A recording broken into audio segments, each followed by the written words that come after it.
laawol kisal ko laawol peewal e ɓantal. ونعوذ بالله من شرور أنفسنا وسيئات أعمالنا من يهده الله فلا مضل له ومن يضلل فلا هادي له وأشهد أن لا إله إلا الله وحده لا شريك له وأشهد أن محمدا عبده ورسوله صلى الله عليه وعلى آله وأصحابه ومن تبعهم بإحسان إلى يوم الدين. أما بعد، يا إخوة الإيمان، أحييكم بتحية الإسلام ألا وهي السلام عليكم ورحمة الله. القائل في محكم تنزيله بعد أعوذ بالله من الشيطان الرجيم: يا أيها الذين آمنوا لا تلهكم أموالكم ولا أولادكم عن ذكر الله ومن يفعل ذلك فأولئك هم الخاسرون. hare musidɓe julɓe tedduɓe, hiɗe weltano allahu subhanahu wa ta'ala, hiɗen jarnamo e ɗi nemaji makko ɗuuɗuɗi ɗi o nemini en, ɗi en wawata andude ittiri muɗum e embere muɗum, eno ɗi wayi eno ɗi foti. haray wakkilo ɗen waɗen ko anduɗen kon ɗulle ko honɗum, ko yen wakkilo ɗoftoɗenmo, rewenmo, ɗoftoɗen nelaɗo men on muhammad sallllahu alayhi wa sallam. haray musidɓe julɓe tedduɓe, mi salmini on onon e ɓey gureji mon, ka wonɗon wo ka wonɗon. haray ko musidɗo mon on makateɗo mouhammad julde diallo, wonanɓe en ɓen ka Banyan Technology Service.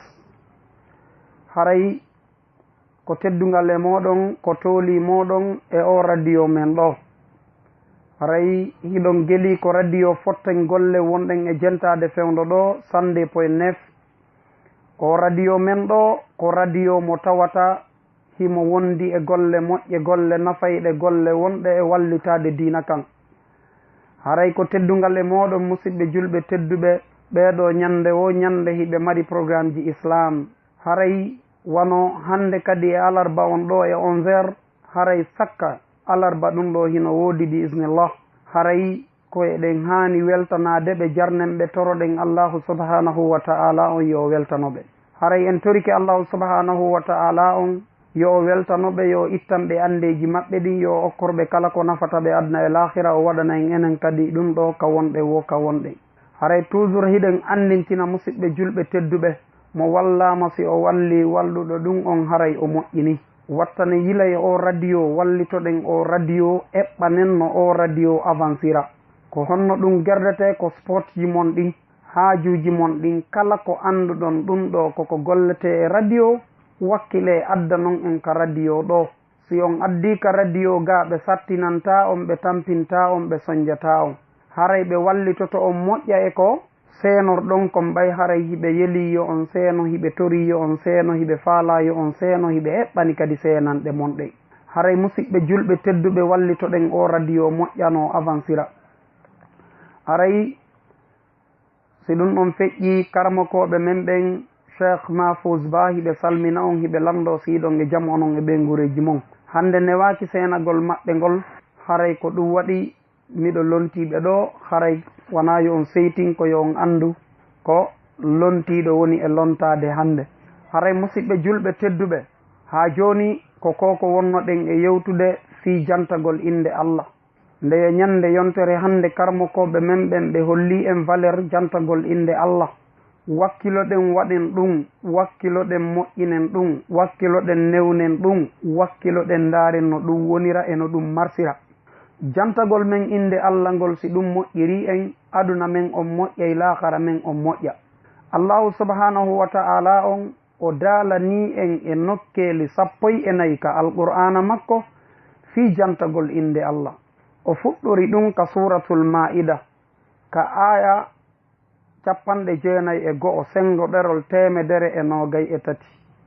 o hikkoyi ka suratul anfal ka aya 2 sengo ɗerol 117. o aroyi ka suratul ra'd ka aya 28 sengo ɗerol 252. o aroyi ka suratul hajj sengo ɗerol 336 aya 35. o aroyi ka suratul nur sengo ɗerol 355 aya capantati e jeɗɗi. O aroyi ka suratul ankabut sengo ɗerol 401 aya 45. o aroyi ka suratul ahzab sengo ɗerol 420 aya 21. ka suratul zumar sengo ɗerol 461 aya 200. ka suratul zumar kadi o ɓeyditi ɗon kadi ka sengo ɗerol gotol ngol yewtuɗen ɗa 461 aya 23. ka suratul zumaru kadi toujours ngol cortewol ɗon o holli en ɗon kadi wondema ɗon kadi ko aya 450 ka aya 55 sengo ɗerol 463. ka suratul hadida ɗon kadi ka aya 16 sengo ɗerol 539. ka suratul mujadala se onno aya 19 sengo ɗerol 550. ka suratul jum'a aray ɗon kadi hawrodiri sengo ɗerol 554. ɗum hawri ka aya 9.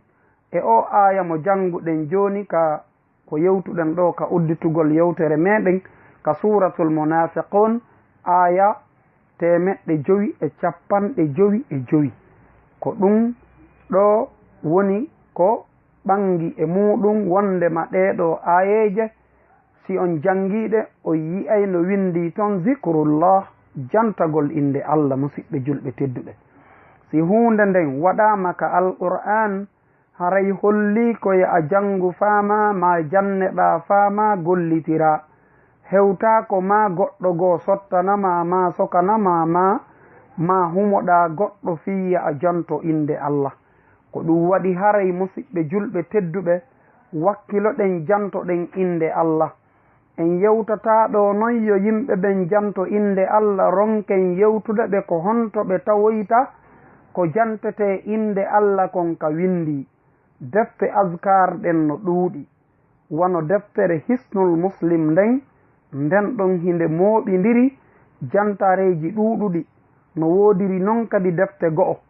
haray wano ka hisnul muslim on fonti deftere nden o yi'ay ɗon ko honno jantorton inde Allah. si on ƴetti nden ɗon deftere on faamay ɗon e mayre nde yewtay on si on immike ka ɗoygol ko jantotoɗon inde Allah. si tawi hiɗon ɓornade coñci monɗin ko jantotoɗon inde Allah.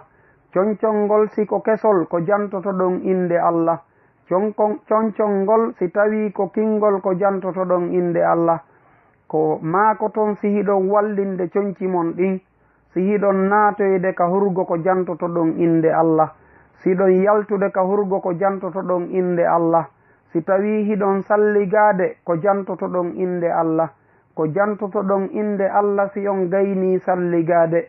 ko jantotoɗon inde Allah si ɗon yaltude ka galle. ko jantotoɗon inde Allah si hiɗon naatude ka galle. ko jantotoɗon inde Allah si hiɗon naatoyde ka juulirde. ko jantotoɗon inde Allah si tawi hiɗon yaltude ka juulirde. ko jantotoɗon inde Allah si tawi hiɗon nonno si tawi hino noddinede. ko jantotoɗon kon si hino noddinede si gaynama noddinede du'a waɗeteɗo ɗon on. ko jantotoɗon inde Allah si tawi hiɗon udditude julde nden. ko maako ton kon kadi ka rukuu. ko jantotoɗon kon ka rukuu e ko jantotoɗon kadi si ɗon ɓantade e rukuu. ko jantotoɗon kadi si tawi hiɗon sujji. ko jantotoɗon kon kadi si tawi hiɗon jooɗi hakkude sujudeje ɗen. ko jantotoɗon kadi inde Allah si tawi hiɗon jangude alqur'an. ko jantotoɗon inde Allah kañum kadi ka tayya e ko juuloton e nelaɗo men on Muhammad sallallahu alayhi wa sallam. e ka du'a sakkitoro e ka du'a ɓaawo julde e ka du'a mo waɗoton si tawi on suɓinay Allah. hiɗon andi no woodi julde suɓingol Allah ɗum kadi no woodi. ɗo ya yahu ka karamokoɓe ɓen ɓe waɗanama istihara haray aru ka Allah o suɓanoma ko wonɗa e wadde kon o wallitoma e muɗum. haray eko maako ton kon kadi si weetima si hiiri eko jantoto ɗon kadi inde Allah si tawi hiɗon huylade eko jantoto ɗon kadi inde Allah si tawi on yiltodiri ka ɗoygol eko jantoto ɗon kadi inde Allah si tawi on ɓaŋoyike eko jantoto ɗon inde Allah si tawi on yi'i koyɗol hulɓiningol ma koyɗol ngol yi'uɗon haray noon diina kam fawatake e koyɗi buyno trompo telen maka koyɗi haray ko wattangol yila e muɗum haray ko jantoto ɗon inde Allah kañum kadi si on juuli safe e witiri on ko jantoto ɗon kadi inde Allah si on heɓi suno ko jantoto ɗon kadi inde Allah si on heɓi ngoƴo ko jantoto ɗon kon inde Allah si tawi on huli tooñe ko jantoto ɗon kadi inde Allah e ɗiya luttuɗi kadi ɗo en ala e addude ɗi fof en sappintun seeɗa musidɓe julɓe tedduɓe haray wattana yila moƴƴa wattana yila e nde deftere ɗo nde ɗo ko hoolande ko karamokoɓe men kelɗuɓe woni ko windi nde karamokoɓe me en kañum kadi kelɗuɓe reconnaissinde hinde moƴƴi musidɓe julɓe tedduɓe wattana yila waɗen ɗum ɗo ala frais ɗum ɗo ala dépense ɗum ɗo ala tongere ɗum ɗo ala ande ɗum ɗo ala mapunde ɗum ɗo ala lorra ala sonja wakkiloɗen waɗen ɗum si en waɗali ɗum en wawata daɗude seytane ko gaño meɗen allahu subhanahu wa ta'ala on o holli en wondema yo en toromo o danda en seytane joni noon no tawa e ko dandorte jantagol inde Allah ngol haray wattanen yila e ɗum moƴƴa musidɓe julɓe tedduɓe wattanen yila moƴƴa wata en welsido wata en weddito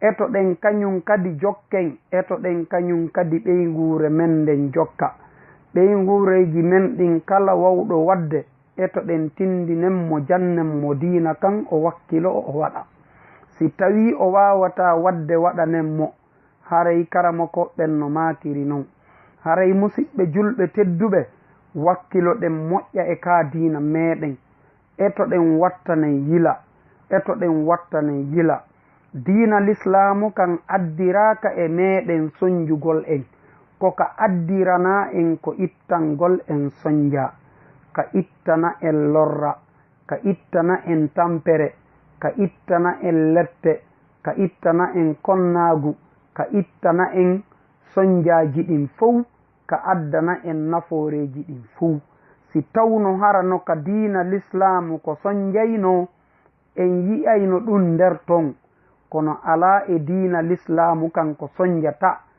diina l'islamu kan ko woni ton kon koko nafata eto ɗen heɓen naforeji ɗin woɗɗitoɗen e lorraji ɗin haray musidɓe julɓe tedduɓe ko adduɗen ɗo fof non ɗum ɗo koko jangete ene mo ɓattaki jangi o waway jangude o sellina o woye wakkiloɗen ɓattoɗen karamokoɓe men ɓen hara ko sella findeɓe ɓen hara ko nananteɓe jaɓaneɓen hara ko iwtirɓe ɓaawo nelaɗo men on muhammad sallallahu alayhi wa sallam hara kañum kadi ko ñentinayɓe nelaɗo men on muhammad sallallahu alayhi wa sallam haray musidɓe julɓe tedduɓe wattanen yilay ɗum ɗo moƴƴa wakkiloɗen jangen ka diina meɗen wata wonu en ala e jangude wata wonu en ala e jangude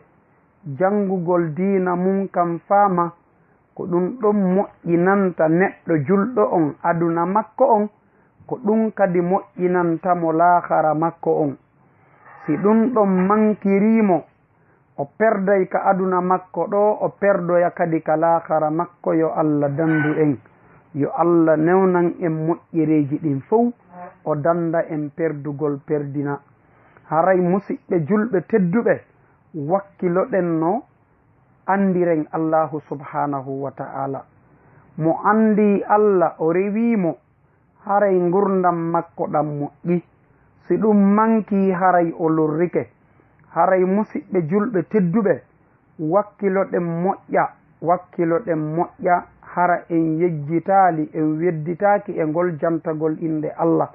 Karamokoɓe men ɓen ɓe holli en ɗum, si neɗɗo on himo jantade inde Allah haray himo howi, ko ɗum waɗi si hisnul muslim o wi'a nde deftere nde yewtuɗen fii mum ɗo joni wi'etende nden hisnul muslim, ko ɗum wi'ete cangal julɗo on.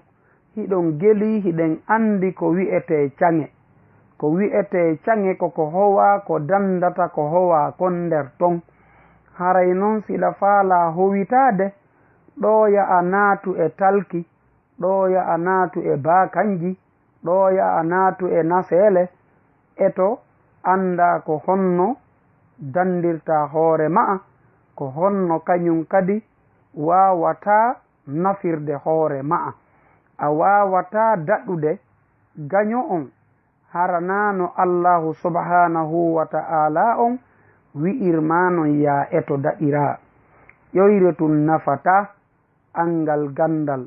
Si a wi'i a golliray diina kan ƴoyre tun, harana gandal e janguɓe moƴƴuɓe ɓen hikkanima yeeso, haray koko perdeta kon ɓurata ɗuɗude.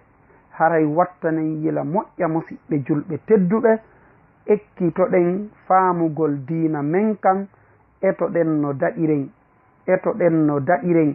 Wana yahugol ka karamokoɓe bomɓe ɓen dandata, wana yahugol ka karamokoɓe ɓe moƴƴaɓen ɓe moƴƴinana on tigi ko moƴƴa, faame moƴƴa konko ɓe woni e moƴƴinande yimɓe ɓen ton, koko moƴƴani ɓe kamɓe karamokoɓe ɓen, wana moƴƴinanteɓe ɓen ɗum moƴƴani. Kamɓe karamokoɓe ɓen ɓe sikkayno moƴƴani ɓe kamɓe, kono hay kamɓe moƴƴanaɓe. ɓayru mo jamfike o lorri o soñji, surtout kadi hara ko diina kan o ɓaarori, haray ko lorra wodanimo yo Allah dandu en. Haray musidɓe julɓe tedduɓe, wakkiloɗen moƴƴa e ngol jantagol inde Allah. Haray jantagol inde Allah ngol, si on daari on tawoy si neɗɗo on immike ka ɗoyngol makko, himo haani wi'ude alhamdulillahi allazi ahyana ba'da ma amatana wa ilayhi nusur. Hamdinoɗa yetta Allah harana immagol tum ɓoosito, immo sulmo yalta, ronka salligade fewta ka juulirde. Angal juuloygol subaka on ka juulirde ko perdi hulɓiniɗi, perdi moolanaɗi moole. Seede on tigi perdi, kara han hay o andirta taho o perdi. Haray musidɓe julɓe tedduɓe, wattana yila moƴƴa, etoɗen no daɗiren. Kala mo yi'uɗon no wuuri ka hoore gurnan ɗo, foti alhaali makko on no moƴƴiwo, alhaali makko on no boniwo, on kalkilay ndaaron tawon do oɗo ko daɗugol o woni e ɗaɓɓude. Kono ko honto o rewata o daɗa, ko si moƴƴuɓe kelɗuɓe ɓen hikkanike mo yeeso, o andano o daɗira. Si innama mo juuloyaali subaka on ka juulirde himo perdi, ko si moƴƴuɓe ɓen hollima ko perduɗa kon. Si wana ɗum, si a juulaali subaka, a yahi a marsinoyi, a wi'ama hiɗa perdi, a faamata hiɗa perdi. Kono ko honto perdi ɗin woni, kaka eɓɓanta ɗon, kaka faamata ɗon, wondema nelaaɗo on sallallahu alayhi wa sallam ɓe holli e wondema neɗɗo on si o wallinama ka gabru makko, o anday ɗon golle makko ɗen. Si neɗɗo on wallindinama ka gabru makko e mbuuɗi ko ɗi ɗuuɗi wo ko ɗi ɗuuɗi, ɗi nafatamo ɗon. Kono si o wallindinama e moƴƴereji ɗin e baraji ko o golli kon, ko ɗum ɗon nafata mo, awa ko ɗin non perduɗa, gañiɗa ko nafoytama ɗon nden ñande. Haray musidɓe julɓe tedduɓe, wattanen yila moƴƴa, wata en wi'u en daɗay en danday, hara hiɗen acci ɗon ko honno moƴƴuɓe feƴƴunoɓen daɗirnoɓe dandi. Haray hiɗen mari ko ñentinen, hiɗen mari ko jangen ko selli, hiɗen mari ɓe iwtiren ɓaawo ɓe sahabaɓe nelaɗo wona yenneteɓe ko weltanteɓe. ɓe sahabaɓe nelaɗo ko honno ko iwtirteɓe ɓaawo mum ɗofte. haray noon musidɓe julɓe tedduɓe wattanen yilay ɗum ɗo moƴƴa. haray so yiiɗen yewta fi sahabaɓen sownowo sowno mono faala dow hendade ka issa ka sahabaɓen sifa ɗon karamokoɓe me en kelɗuɓe no waɗani en ɗum makete ɓen oustage Abdoullahi Kala Diallo hiɓe firani en ɗe defte kamɓe kadi buyi mono faala hendade. si o noddi o numéro 664 33 06 56 o hendoto programme ji maɓɓe ɗin, o hendoto darsuji maɓɓe ɗin, o anday tigi tigi on neɗɗo on no hani jangude. ɓe sahabaɓe nelaɗo mo ndaruɗon womo ndaruɗon e gurdam maɓɓe ɗan on taway ɓeɗo no wakkilino e moƴƴereji ɗi wonɗen e yamirde ɗin. haray noon wakkiloɗen enen kadi courage oɗon e majji, etoɗen no faamiren dina men kan, etoɗen no gollitiren dina men kan, etoɗen no rewiren Allahu subhanahu wa ta'ala. haray wata en ronku jantagol inde Allah, wata en yaltuka suudu men en jantaki inde Allah, wata en yahuka makite en jantaki inde Allah, wata en yaltuton en jantaki inde Allah, wata en artuka suudu en jantaki inde Allah. si neɗɗo on ala e jantade inde Allah, seytane on foolaymo, seytane on soñjaymo. ndaare seytane no foola wallinowo dépensi mamo ɓeygure mu'um woni e ƴantude ko wallitorte ka nder suudu. nde hiɗa wallina ɗum ka nder suudu watta yila anda ɗum ɗo ko sadaka ma'a, ɗum ɗo koko moƴƴam ma. nde hiɗa ƴetta mbuuɗi ɗin jonna ɓeygure ma nden ka suudu, ɓayru haray wona ko lorratama koko nafatama wonɗa e jonnude ɗe, watta yila anda ɗum ɗo ko sadaka, jogoɗa anniye wasi ko sadaka wonɗa e ittude jonnaɓe hanuɗa jonnude, haray ko baraji wodanma. kono si tawi a liɓiray mbuuɗi ɗin seytane, a gollitiroyay ko ɓe golli kon seytane, a wallidirray e maɓɓe seytane, haray kamɓe kadi ɓe wattirane seytane, ka woni wo ko seytane, goto ala e jantade inde Allah, haray hino hulɓini. haray wattane yila moƴƴa karamokoɓe feƴƴuɓe ɓen salafu salih, sen daari e defte maɓɓe ɗen no ɓe jantorayno inde Allah, en taway ɓeɗo ɓe weltidaki. hara kadi en weltidaki e janngugol alqur'ana on. alqur'ana on ko hiɗon geli neɗɗo sino janngude alqur'an haray himo e nder jantagol inde Allah. ɓayru hiɗen yewtude fi jantagol inde Allah, faamen nelaɗo men Muhammad sallallahu alayhi wa sallam hiɓe makani e wondema mo jangi alqur'ana on haray himo mari baraji molanaɗi.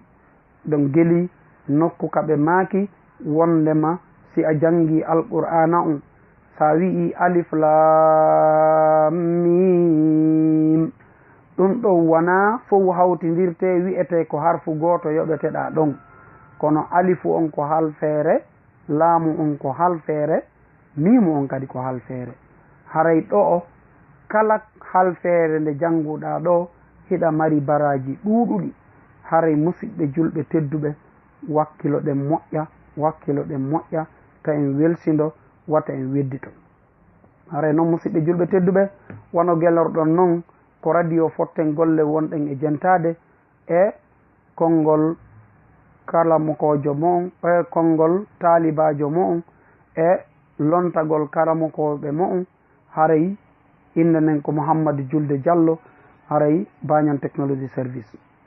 haray musidɓe julɓe tedduɓe, haray ka radio ɗo hiɗon geli, haray hiɗon newnana fi yo noddu, hiɗon newnana yo noddu, ɗon newnana yo noddu humpodiray.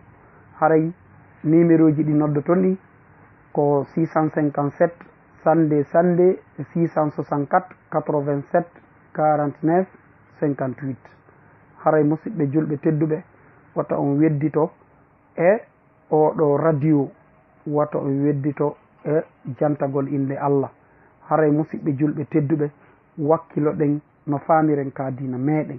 son tini hiɗen yewta fi jantagol inde Allah ko si tawi tañum taw neɗɗo on o imo jangi, kono si tawi o ƴettay kalfeɗen o jangira no hanira hara o sennidira ko jangete kon. laawol kisal ko laawol peewal e ɓantal.